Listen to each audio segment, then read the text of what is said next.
All right, let's dive into a chapter that, let's be honest, a lot of people just skip right over. Genesis chapter 5.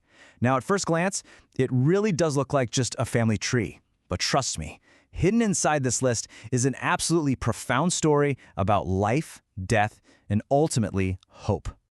So when you open up to Genesis 5, this is what you get. A list of names, a string of numbers. Adam lived this long, he had a son. His son lived that long, he had a son. And it just goes on and on like that for 10 generations. It feels kind of dry, you know? Almost like reading an ancient census record. It's so easy to see why your eyes might just glaze over. But what if this list isn't just a list? What if it's actually a super carefully crafted story? A narrative with a beginning, a middle, and a twist ending that kind of changes everything. What if the secret isn't just in the names and numbers, but in the pattern? Let's dig in and see what's really going on here. Okay, so to find the story, we first have to let this really overwhelming pattern sink in. The author is doing something very intentional here. They're establishing a rhythm, like a constant drumbeat that echoes through the whole chapter. And, well, it's a pretty heavy one.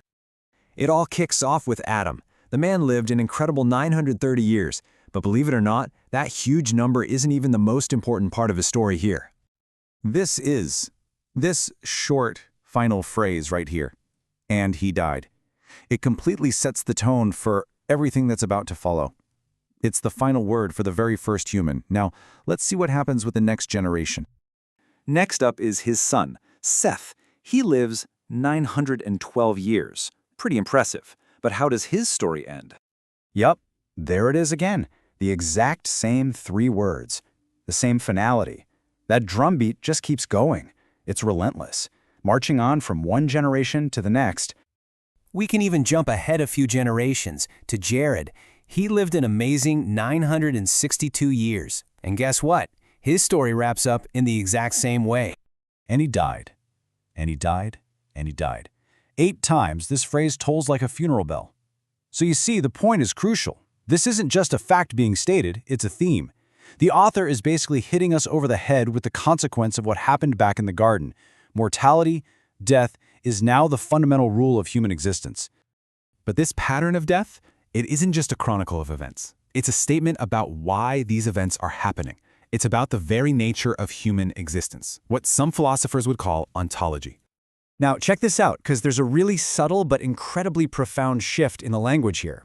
The chapter starts in verse 1 by reminding us that humanity was originally created in the likeness of God. But just 2 verses later, it says Adam had a son in his own likeness, after his image.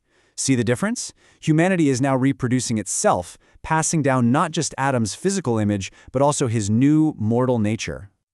This is what we mean by an ontological statement. The chapter is literally defining what it means to be human after the fall.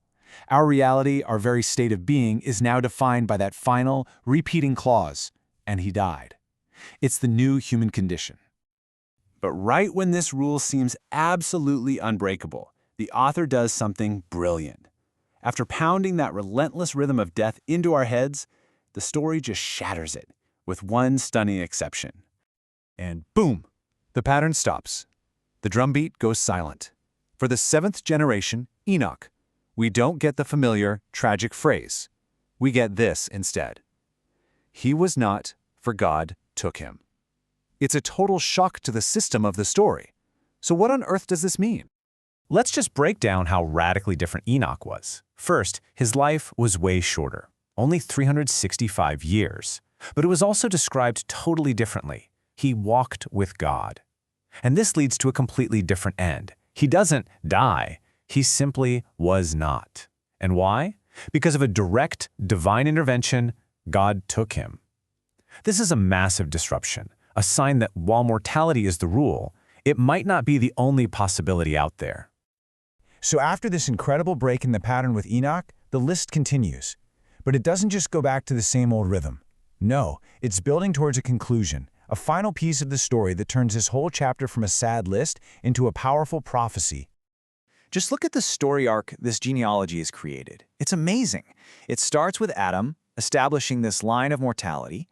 Then it's interrupted by Enoch, the big exception, who introduces another way. And it all culminates with Lamech, who looks at his own son Noah and speaks not of death, but of hope. And here it is. This is the climax of the whole chapter. Lamech's son is named Noah, which means rest or comfort. And his dad says out loud that this kid will bring comfort from all the hard work and pain that came from the cursed ground, which of course is a direct callback to Genesis 3. So the chapter that started as a chronicle of death ends on this powerful note of promised relief and hope for the future. So what started out as just a dry list of names has revealed itself to be this masterful piece of storytelling. Right? It uses repetition to establish a huge theme, our mortal condition. It uses a dramatic twist to introduce an alternative, a different kind of relationship with God. And it builds to a conclusion that offers a real promise of hope and comfort for all of humanity. It really makes you wonder, doesn't it? If a chapter that most of us just flip right past can contain such a deep story, what other incredible secrets are hidden in the places we would least expect to find them?